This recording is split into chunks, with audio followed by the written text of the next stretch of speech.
Hello everyone, I hope कि आप लोग अच्छे होंगे। पिछले वीडियो में हमने स्टडी किया था पोलन ग्रेन के बारे में। आज हम लोग पढ़ेंगे कि माइक्रो गैमेटोजेनेसिस प्रोसेस क्या होता है। जो लोग भी पोलन ग्रेन के बारे में अभी स्टडी नहीं किए हैं, उसका लिंक मैं डिस्क्रिप्शन बॉक्स में दे दूंगा, वहां से आप लोग देख सकते हैं। तो आइए देखते हैं माइक्रो गैमेटोजेनेसिस क्या होती है, जिसे हम लोग हिंदी में जिसे हम लोग लघु युग्मक जनक कहते हैं। लघु युग्मक जनन, लघु युग्मक जनन, उसी को हम लोग माइक्रो गैमेटोजेनेसिस प्रोसेस कहते हैं। माइक्रो गैमेटोजेनेसिस प्रोसेस कहते हैं, या फिर इसी प्रोसेस को हम लोग डेवलपिंग ऑफ या डेवलपमेंट ऑफ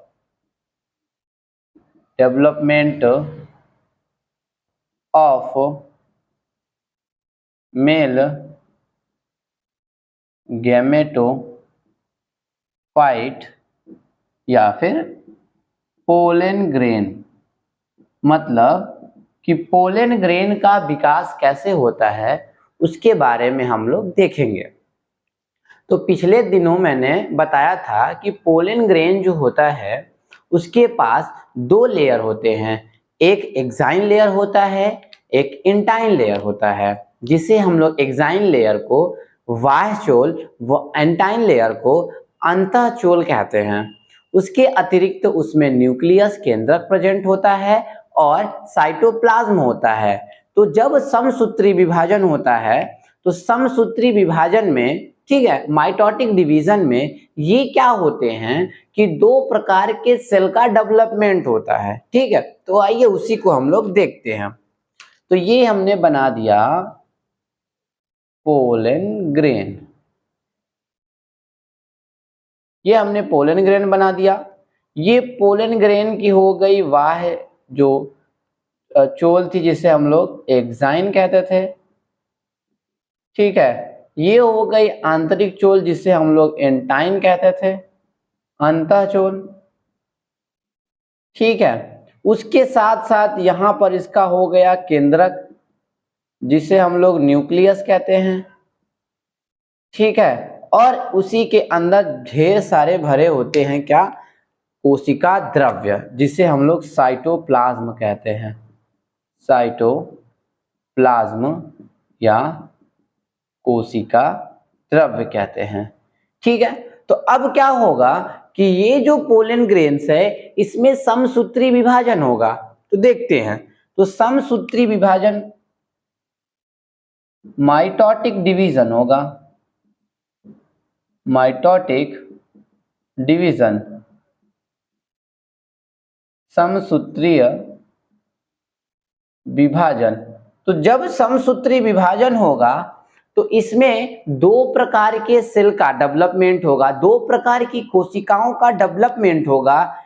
एक कोशिका जो है वो कायिक कोशिका बनेगी और दूसरी जो कोशिका है वो जनन कोशिका बनेगा, और उसका जो केंद्रक है वो अनियमित आकार का हो जाएगा। ठीक है, आइए उसको देखते हैं। ये हमने बना दिया पोलन ग्रेन। पोलन ग्रेन में क्या हुआ कि इसकी एक्साइन लेयर है और ये क्या है, इंटाइन लेयर है। ठीक है, तो अब यहां पर इसका जो ये है इसको हम लोग कहते हैं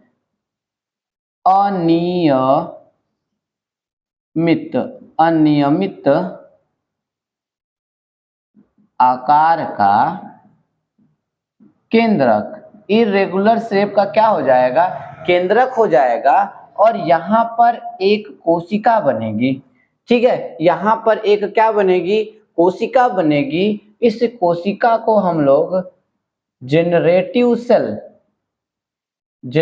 सेल या जनन कोशिका कहेंगे, जनन कोशिका कहेंगे। और उसी के साथ साथ एक और कोशिका का निर्माण होगा, ठीक है, जिसे हम लोग कहेंगे वेजिटेटिव सेल। वेजिटेटिव सेल जिसे हम लोग कायिक कोशिका नाम देंगे,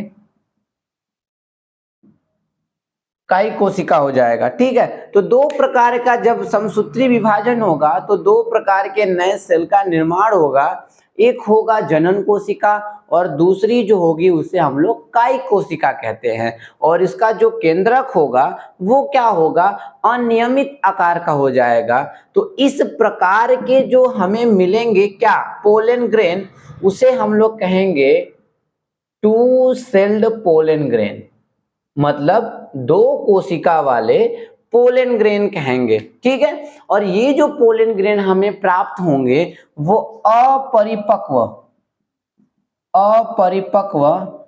परागकण, अपरिपक्व परागकण होंगे। बात समझ में आ गई? तो ये इसकी स्थिति थी।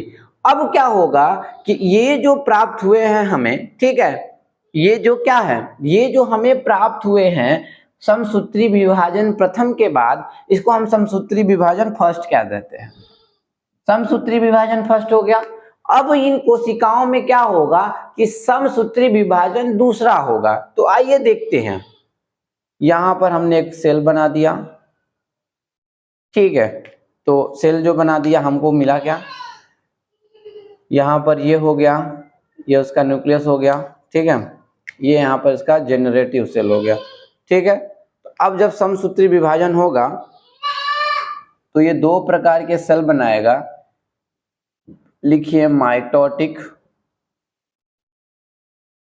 डिवीजन, समसूत्री विभाजन दूसरा। तो ये दो प्रकार के नए सेल को बनाएगा, जिसमें क्या होगा कि जो इसका क्या है, नाम लिख देता हूं मैं। ठीक है, ये है जेनरेटिव सेल, ठीक है, ये है न्यूक्लियस इर्रेगुलर शेप का, अनियमित आकार का, और ये जो है इसी को हम लोग कहते हैं वेजिटेटिव सेल। ठीक है, तो अब क्या होगा कि अब जो ये चीजें हैं, ये जब माइटोटिक डिवीजन सेकेंड होगा तो उसमें क्या होगा कि ये बनाएगा दो प्रकार के मेल गैमेट्स, या टू टाइप्स के क्या करेगा, ये मेल गैमेट्स को बनाएगा। और ये जो वेजिटेटिव सेल है वो जसके तस क्या रहेगी, वहीं पर रहेगी।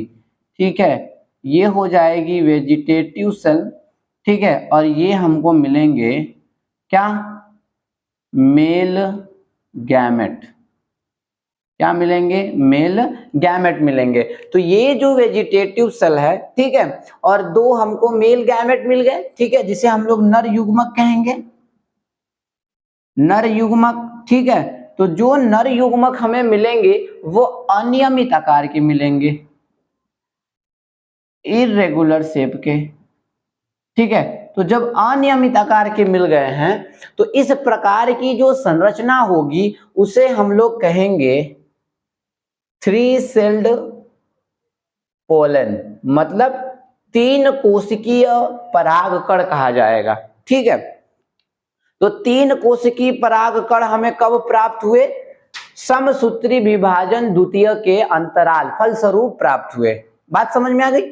तो अब ये जो बनने का प्रोसेस है, ठीक है, इसे हम लोग मेच्योर, ठीक है, मेल गैमेटोफाइट, ठीक है, इसे हम लोग मेच्योर मेल गैमेटोफाइट या फिर परिपक्व नर युग्मक कहेंगे। ठीक है, युग्मक कोद्भिद कहा जाएगा। तो ये सारे प्रोसेस थे क्या, मेच्योर पोलन ग्रेन के डेवलपमेंट होने के लिए। ठीक है, कि पोलन ग्रेन जो है किस विभाजन के फलस्वरूप या कौन सा ऐसा प्रोसेस है जिसके बाद हमें क्या होते हैं कि मेच्योर पोलन ग्रेन प्राप्त होते हैं। ठीक है, तो ये था स्टेप 1 और ये था हमें स्टेप 2 में। ठीक है, तो इस प्रकार के हमें पोलन ग्रेन का डेवलपमेंट देखने के लिए मिल सकता है। ठीक है, अगला जो टॉपिक है उसे हम देखेंगे कि ये हमारे पास दो प्रकार के सेल मिले, एक वेजिटेटिव सेल जिसे हम लोग कायिक कोशिका कहा, और दूसरा जो है जिसे हम लोग जेनरेटिव सेल या फिर जनन कोशिका कहा। तो इन्हीं दोनों सेल के बारे में कुछ महत्वपूर्ण बिंदुओं पर हम बात करेंगे। तो आइए देखते हैं। तो जो हमारे सबसे पहले हम उसके बारे में बात करेंगे जो इस इन्वॉल्व में क्या करेगा, इस प्रोसेस में क्या करता है, इन्वॉल्व करता है। ठीक है, तो दो प्रकार की कोशिकाओं का निर्माण हुआ। ठीक है, पहला जो है वेजिटेटिव सेल, ठीक है, जिसे हम लोग कायिक कोशिका कहेंगे। ठीक है, तो कायिक कोशिका जो होता है वो क्या होता है कि आकार में, ठीक है, जो जनरेटिव सेल है उससे बड़ा होता है। तो पहला पॉइंट हम लोग लिख सकते हैं कि आकार में बड़ा होता है। ठीक है, अब जो जनरेटिव वेजिटेटिव सेल है इनके जो केंद्रक होते हैं वो अनियमित आकार के होते हैं और गोलाकार होता है। तो अगला पॉइंट ये भी लिख सकते हैं कि केंद्रक अनियमित व गोलाकार होते हैं। ठीक है, उसके बाद क्या करेंगे कि ये जो वेजिटेटिव सेल है आगे जब मेच्योरिटी की कंडीशन में आएगा, मतलब परिपक्वन की स्थिति में आएगी, तो ये पोलन ट्यूब का निर्माण करेगी, पराग नलिका बनाएगी। तो लिख सकते हैं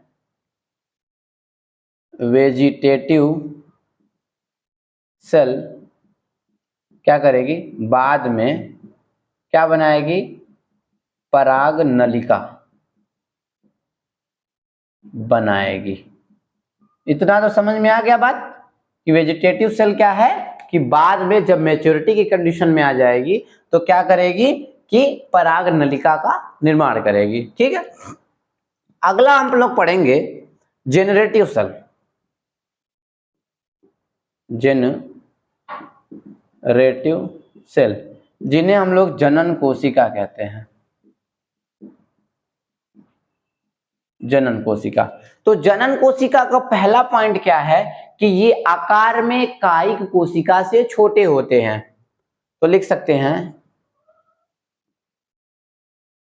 आकार में छोटे होते हैं। ठीक है, दूसरा पॉइंट हम लिख सकते हैं कि कोशिका द्रव्य बहुत इनमें कम होता है। जो जनन कोशिका है इनमें कोशिका द्रव्य बहुत कम होता है, परंतु जो कोशिकांग हैं कुछ समान कोशिकांग हैं। ठीक है, या फिर कह सकते हैं कि सभी समान कोशिकांग जो हैं वो इनमें विकसित होते हैं। ठीक है, तो लिखते हैं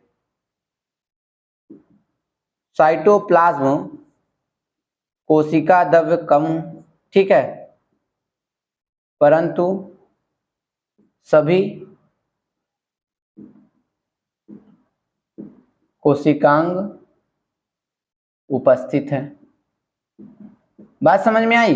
तीसरा पॉइंट हम लिख सकते हैं कि ये जो जनरेटिव सेल है वह विभाजन करके दो नए सेलों का निर्माण करता है। हमने देखा था कि मैच्योर पोलन ग्रेन में क्या हुआ कि यही जनरेटिव सेल जनन कोशिका क्या हुई कि समसूत्री विभाजन द्वितीय में क्या हुआ कि दो नए युग्मक का निर्माण किया या दो नए सेल का निर्माण किया। तो वही बात यहां पर लिखते हैं कि इनके केंद्रक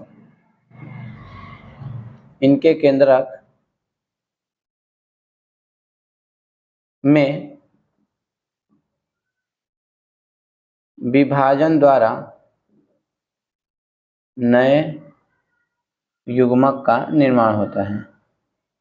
नए युग्मक का क्या होता है, निर्माण होता है। तो ये सारी चीजें थी हमारी क्या, कायिक कोशिका के बारे में और जनन कोशिका के बारे में। ठीक है, अब हम जितने भी परागकण हमें बनते हैं, ठीक है, नेचर में जितने भी परागकण बन रहे हैं या फिर जो भी एक्टिविटी हो रही है परागकण के बारे में उसके बारे में देखते हैं। ठीक है, तो 60%, ठीक है, 60% क्या होता है, इसको हटाता हूं। ठीक है, तो 60% जो पोलन ग्रेन होते हैं परागकण, ठीक है, वो क्या होते हैं कि टू सेल्ड, जो पोलन की स्थिति होती है उसी में परागण कर जाते हैं। ठीक है, आइए देखते हैं कि 60% आवित्र बीजी में टू सेल्ड स्टेज में परागण की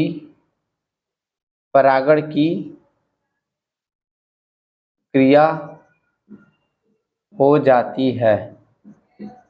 मतलब कि अगर किसी का भी प्रतिशत देखा जाए तो 100 का होता है, तो जब 2 सेल का निर्माण होता है, मतलब क्या, समसूत्री विभाजन प्रथम के फलस्वरूप जो 2 सेल का निर्माण हो रहा है, जेनरेटिव सेल और वेजिटेटिव सेल, तो उन्हीं दोनों सेलों में क्या होता है कि 60% परागण की क्रिया हो जाती है। ठीक है, बचा जो 40% परागण की क्रिया है, 40% जो बाकी की परागण की क्रिया है, वो 3 सेल्ड स्टेज पर होता है। मतलब कि समसूत्री विभाजन द्वितीय के फलस्वरूप जो 40% बचा परागण की क्रिया, वो उस समय में होती है। बात समझ में आ गई।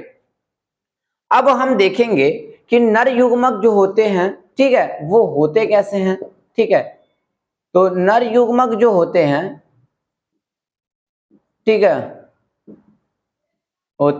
ठीक है, नर युग्मक जो होते हैं ना, वो नॉन मोटाइल होते हैं। मतलब इनमें मूवमेंट ज्यादा नहीं होता, या फिर कह सकते हैं कि ये गति नहीं कर सकते। ठीक है, और इनका जो शेप होता है अमीबॉइड होता है, मतलब अमीबा के आकार के होते हैं। तो लिख सकते हैं कि नर युग्मक नॉन मोटाइल और अमीबॉइड शेप्ड होते हैं।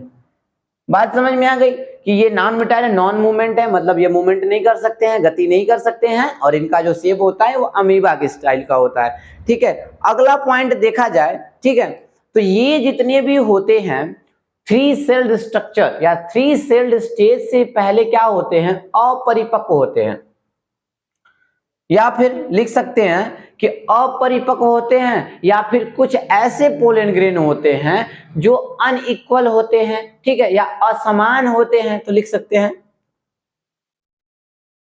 कुछ अनइक्वल होते हैं, कुछ परागकण 3 सेल्ड पोलन या, ठीक है, 3 सेल्ड पोलन या परिपक्व नर युग्मकोद्भिद या मैच्योर मेल गैमेटोफाइट। ठीक है, मतलब जो कुछ परागकण हमें प्राप्त होते हैं, उनका जो आकार होता है वो असमान होते हैं, परंतु कुछ जो परागकण होते हैं वो 3 सेल पोलन होते हैं। मतलब हमने देखा कि समसूत्री विभाजन द्वितीय के फलस्वरूप हमें 3 सेल पोलन प्राप्त हुआ, और उन्हीं 3 सेल पोलन को हम लोग मैच्योर पोलन ग्रेन्स कहे थे। तो वही बात यहाँ पर हमने नोटिस किया है कि 3 पोलन जो होता है, ठीक है, 3 सेल जो 3 सेल्ड पोलन है, उसी को हम लोग क्या कहते हैं, मैच्योर गैमेटोफाइट्स कहा जाता है, या फिर परिपक्व नर युग्मकोद्भिद कहा जाता है। ठीक है, तो आइए हम लोग देखते हैं कि कुछ ऐसे पोलन होते हैं, कुछ ऐसे पोलन ग्रेन्स होते हैं जिससे हम ह्यूमन के लाइफ में बहुत सारी डिफिकल्टीज होती है। डिफिकल्टीज इट मीन्स होता है कि पोलन से एलर्जी होती है। तो ऐसे बहुत सारे पोलन हैं जिनसे ह्यूमन में एलर्जी होती है। तो आइए 1 बाय 1 करके उनके बारे में हम लोग स्टडी करेंगे। ठीक है, तो हम लोग देखते हैं पोलन एलर्जी। ठीक है, एलर्जी का नाम आपने सुना होगा। ठीक है, तो एलर्जी एक ऐसी प्रकार का जो डिजीज है, या फिर कह लीजिए डिसऑर्डर है, उसमें क्या होता है कि ह्यूमन जो होता है वो परेशान हो जाता है। मतलब हमारी इम्यूनिटी जो है उस आने वाले जो भी सब्सटेंस या पार्टिकल हैं उनको एडजस्ट नहीं कर पाता, जिससे हमें एलर्जी हो जाती है। ठीक है, तो उसका नाम है पोलन एलर्जी। ठीक है, या फिर हम लोग कह सकते हैं परागकण के एलर्जी। ठीक है, तो अगर परागकण की हम बात करें तो बहुत सारे जो परागकण होते हैं, ठीक है, वो उनमें परागण की जो क्रिया होती है वो होती है एनिमो एनिमोफिलस प्लांट,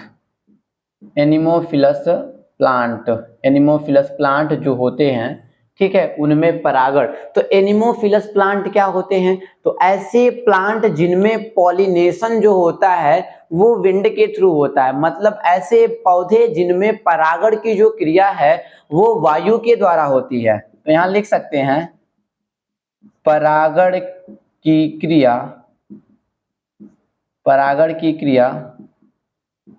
वायु द्वारा। तो परागण की क्रिया वायु द्वारा होती है, ठीक है। तो ऐसे प्लांट को एनिमोफिलस प्लांट कहा जाता है, ठीक है, जो कि क्या करते हैं, बहुत सारे एलर्जी को क्रिएट करते हैं। कौन एलर्जी क्रिएट करेगा? पोलन ग्रेन, परागकण एलर्जी को क्रिएट करते हैं, ठीक है। और एलर्जी को जब क्रिएट करते हैं तो फेफड़े संबंधित बीमारी हो सकती है, स्किन संबंधित डिसऑर्डर हो सकते हैं, ठीक है। तो अब क्या होता है कि फेफड़े संबंधित बीमारी हो सकती है, तो हो सकता है कि सांस फूलने लगे, अस्थमा हो जाए, ठीक है, ब्रोंकाइटिस हो जाए, मतलब फेफड़ों में सूजन हो जाए। तो ये सारी चीजें क्या होती हैं कि पोलन एलर्जी होता है, ठीक है। तो अगर हम एग्जाम्पल की बात करें तो कुछ ऐसे पोलन ग्रेन्स हैं जो हम ह्यूमन को बहुत दिक्कत करते हैं। दिक्कत इट मीन्स होता है कि बहुत सारे एलर्जी को क्रिएट करते हैं। तो पहला जो पोलन ग्रेन थे उसका नाम है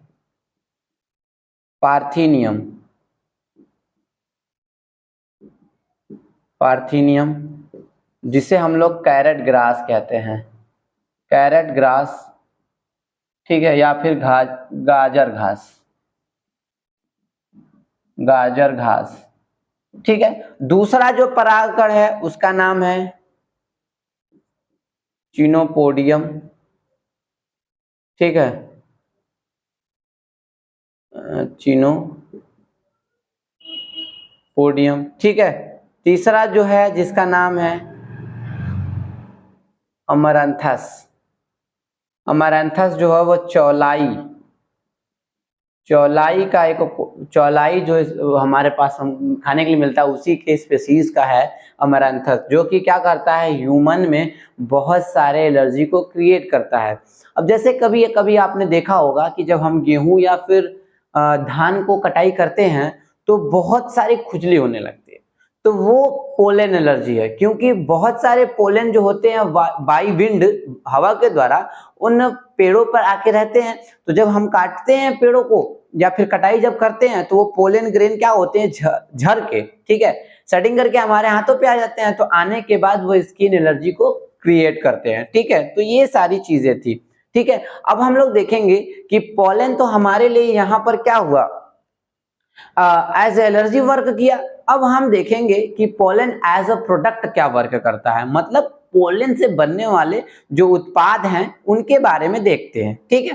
तो पोलन से बनने वाले जो उत्पाद हैं, ठीक है, उन्हें हम लोग पोलन प्रोडक्ट कहते हैं, ठीक है, पोलन प्रोडक्ट, ठीक है, या फिर परागकण उत्पाद, ठीक है। तो पोलन जो ग्रेन्स होते हैं वो पोषक तत्वों से भरे होते हैं, ठीक है।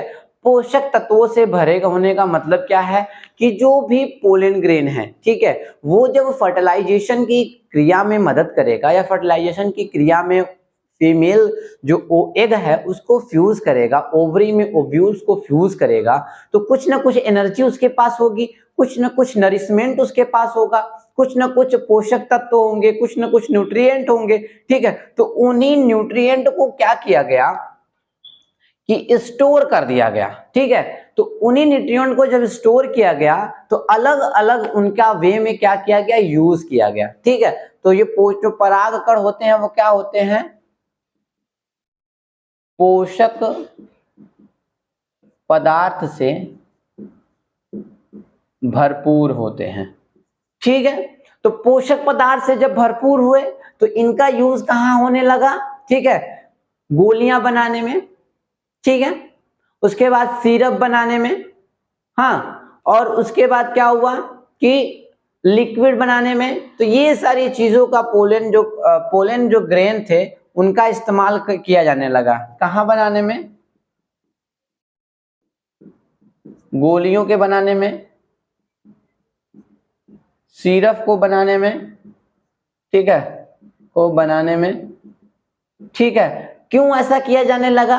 क्योंकि जो धावक होते हैं या फिर एथलीट्स होते हैं या फिर जो घोड़े होते हैं, इनकी इम्यूनिटी को बूस्ट करने में किया गया। मतलब इनके अंदर जो पावर थी, इनकी जो क्षमता थी, उसमें वृद्धि कर दी गई, ग्रोथ कर दी गई। तो जब पोलन ग्रेन किसी भी व्यक्ति को मिल गया या फिर धावक को, दौड़ने वाले को मिल गया, एथलीट्स को मिल गया, तो ये क्या होगा कि उनके अंदर जो स्टेमिनाज है, ठीक है, इनके अंदर जो पावर है उसको क्या किया, जनरेट कर दिया। तो इससे क्या होगा कि वो जो हॉर्स हो, ठीक है, या फिर एथलीट्स हो या फिर कोई भी नॉर्मल ह्यूमन हो, तो वो क्या होगा, उसके अंदर ज्यादा पावर हो जाएगी, तो वो वर्क को बहुत फास्टली करेगा। तो इसका वर्क क्या किया गया, गोलियां वोलियां बनाकर क्या की गई कि घोड़े व धावक के ऊर्जा को बढ़ाने का काम किया गया, ठीक है। अगला क्या है कि जैसे वेस्टर्न कंट्री, जैसे पश्चिमी देश हो गए, ऑस्ट्रेलिया हो गया, कनाडा हो गया, ठीक है, उसके बाद ग्रीस हो गया, ठीक है, उसके बाद ऑस्ट्रिया हो गया। तो ये सारे जो वेस्टर्न कंट्री हैं, वहां पर क्या हो रहे हैं कि पोलन से बनने वाले प्रोडक्ट मार्केट में मिल रहे हैं। जैसे हमारे यहाँ है कि हम जाएंगे तो मेडिकल स्टोर पे बोल देंगे भैया एक पेन किलर दे दीजिए, ठीक है, तो वो पेन किलर दे देंगे, ठीक है। तो उसी तरह अगर वेस्टर्न कंट्री में हम जाएंगे, ठीक है, तो बोलेंगे कि हमें पोलन प्रोडक्ट चाहिए, तो वो सिरप दे सकते हैं, गोली दे सकते हैं, ठीक है, या फिर कोई ऐसे कैप्सूल्स दे सकते हैं जो कि पोलन ग्रेन से बने हुए हैं। तो इसलिए वेस्टर्न कंट्रियों में क्या है, हर एक मेडिकल स्टोर पे आप लोगों को पोलन प्रोडक्ट मिल जाएंगे, ठीक है। तो ये सारी चीजें रही किसके बारे में, परागकण के बारे में, कि परागकण का डेवलपमेंट कैसे होता है, परागकण मैच्योर कब होते हैं, परागकण में कौन कौन से सेल मौजूद होते हैं, परागकण में क्या एलर्जी है, परागकण हमारे लिए किस प्रकार बेनिफिट है, ये सारी चीजें हैं, ठीक है। अब हम लोग नेक्स्ट वीडियो में पढ़ेंगे गायनोइसियम के बारे में, फीमेल रिप्रोडक्टिव पार्ट के बारे में। Thank you.